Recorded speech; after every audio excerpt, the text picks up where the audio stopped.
Hi,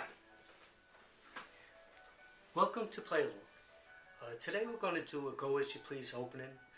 You will be red. You can either play along or watch. Your first move is 11 to 15. Now you might be playing, your opponent might be a friend, somebody on the internet or in a tournament game, and he plays 22 to 17. Now you have a lot of good responses, but let's just show you some. For example, you could go 8 to 11.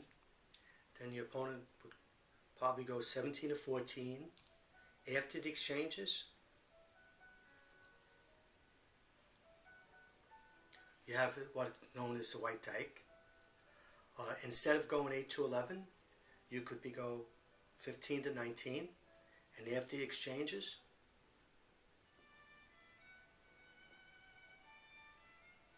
you have what is known as the black dyke. Now, in this case, we're going to try 9 to 13.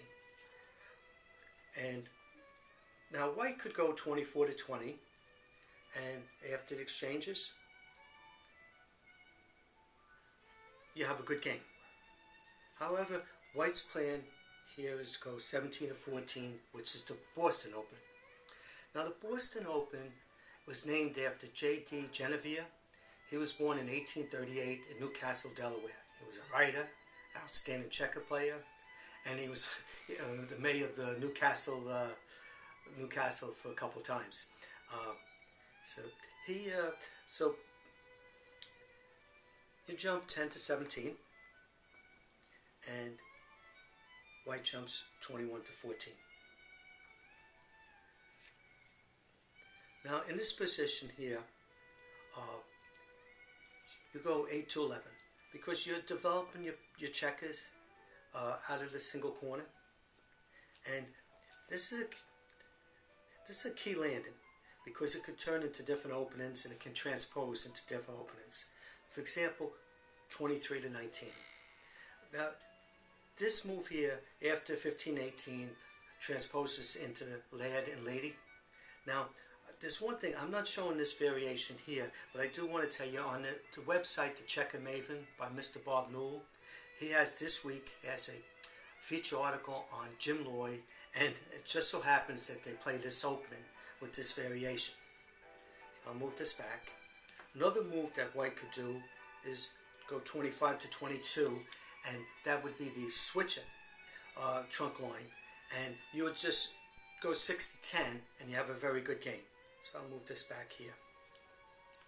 The standard move for the Boston in this position for white is 24 to 19. He's fighting for the center.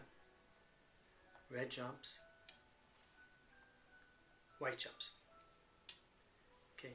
Now, there's several ways you can go, and you have all good responses to this. But you can play 11 to 16. Here, white would probably play 25 to 21. And then you follow up with 6 to 9. White goes 29 to 25. He wants to develop his checkers at a single corner. You jump from 9 to 18. White jumps 23 to 14. You jump 16 to 23. As you see, white has two choices, and both of them are good, but he decides to jump 27 to 18 to go into the center. Now, it's your move, and you see all this area here. You go 12 to 16. You want to try to keep these checkers here intact as long as you can. White goes 26 to 23, and you go 4 to 8.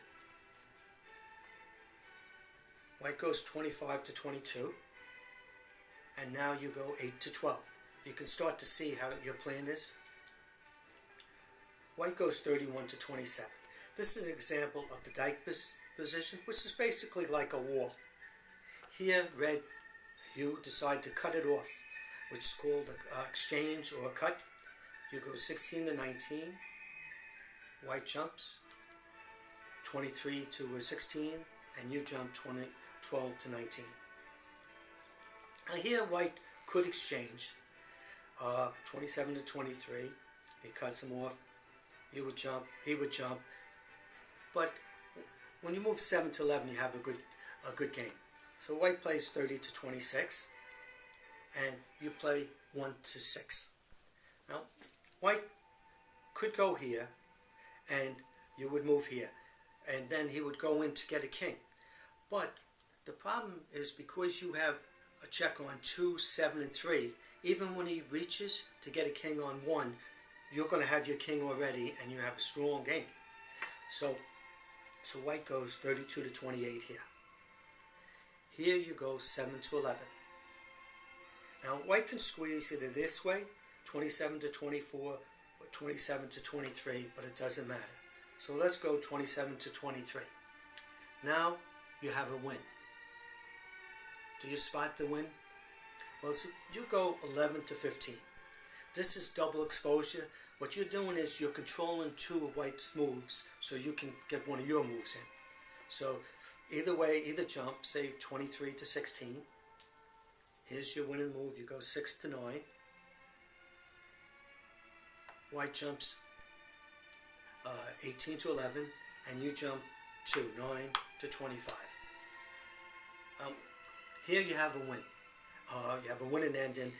Basically, I just show you. You'd be when it's your turn, you'd be going the king. You would follow this checker up to 19, and then get with this checker here. You'd get another king, and after some more correct moves, you would win the game. Now, I want to thank Mr. Bob Newell for also featuring me in the Checker Maven, and I hope you enjoyed this video, and thank you for watching. One more thing, I'm sorry. You might want to write down your moves and stuff like that, your openings, and keep a record of it so you can write down the different variations. Thank you.